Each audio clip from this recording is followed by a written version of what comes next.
Mata upu e tolu, ua awina atu Mose le atuana te whaolaina Israelu.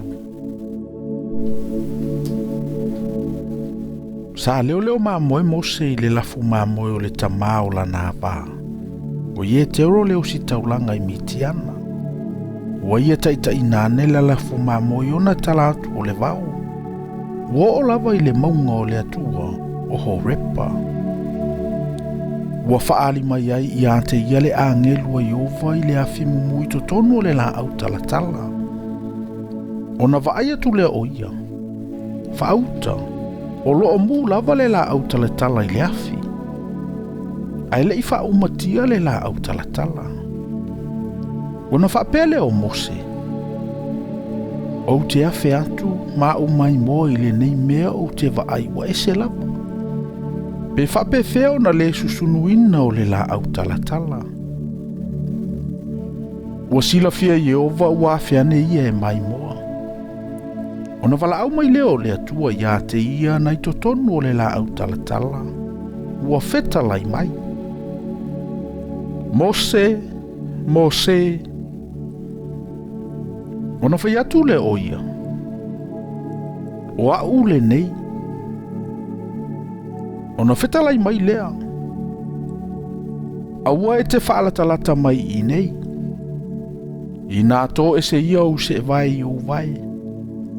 Awa ua sa lava le ele o loo e tua I nei. Ua ia whaapea mai foi. O au o le atua o lou tamā. O le atua o Amperamu. O le atua o Isaako. O le atua foi o Iakopo. Ona ufitia le Mose o na mata. Awa ua fefe I vaai atu I le atua. Ona fetalai mai leo Yehova. Ua ou matua vaai atu I le puapua ngā o unu o loo I ai kupito.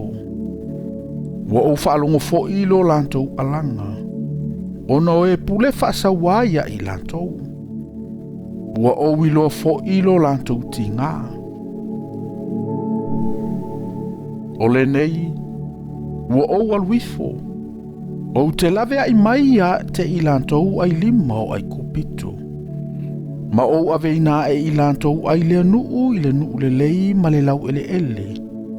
O le nuu on tawhea I le suasusu ma le meli. O le mea iai sa kanana, ma sa heti, ma sa amori, ma sa perise, ma sa ivi, a toa ma sa ye puse. O le nei, whaauta, ua o mai ante a ule alanga o le whanaunga Israelu. Ua o vaai antu lava I le sawanga o lo whaasawa ai kupito I ate I latou.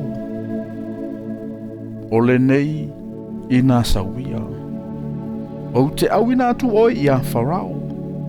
Ina ia e au mai lo unu o le whanaunga Israelu mai ai kupito. Ona whai atu le o Mose I le atua. O ai e a unei. O te alu antu ai I a Farao. Ma au mai a le whanaunga Israelu mai ai kupito. Ona fetalai mai lea o ia. O te iante o e lava. O le nei fo I le whailonga iante o e ua au awina atu o e. Pea e au mai le nuu mai ai kupito. Tau te au na ai I le antua I le nei maunga. Ua whai atu Mose I le antua. Whaauta. Pea uanlu I le whanaunga Israelu. Ma uwhai antu ia I lantou. Ua awina mai au I ante o tau e le antua o tau tamaa. Ona latou whai mai lea I ante au. O ai ea lo suafa.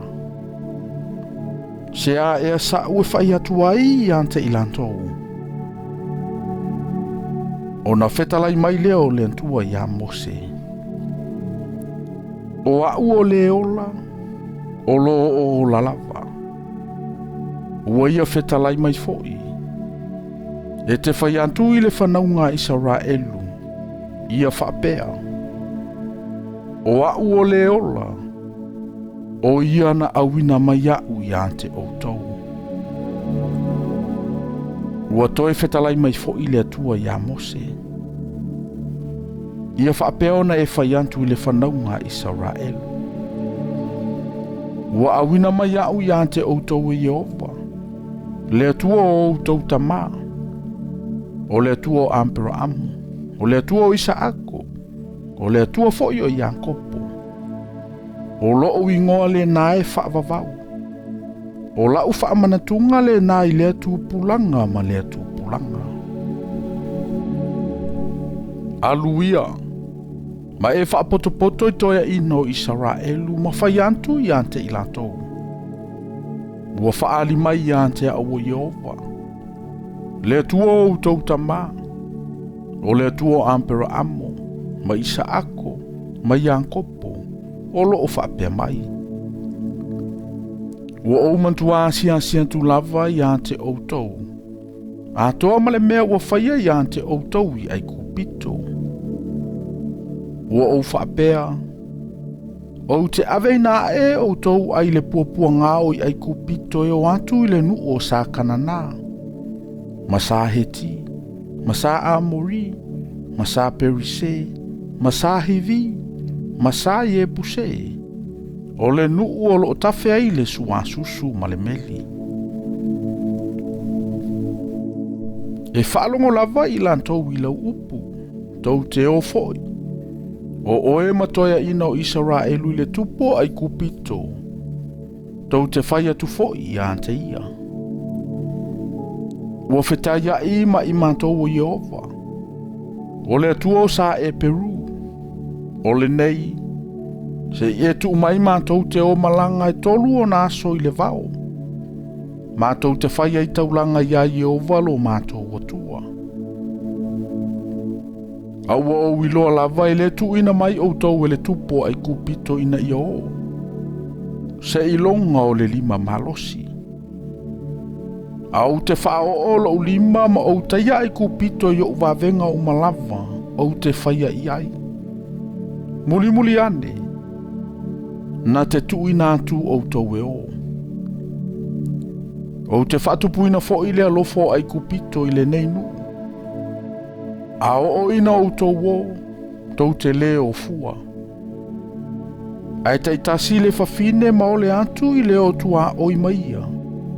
Ma le o nofo i lo na fale, i mea a rio, ma mea auro, ma ofu. Tau te whaofu a i o tau antali i ma o tau a whawhine. Tau te whaamatiwa ina ai ai kupito.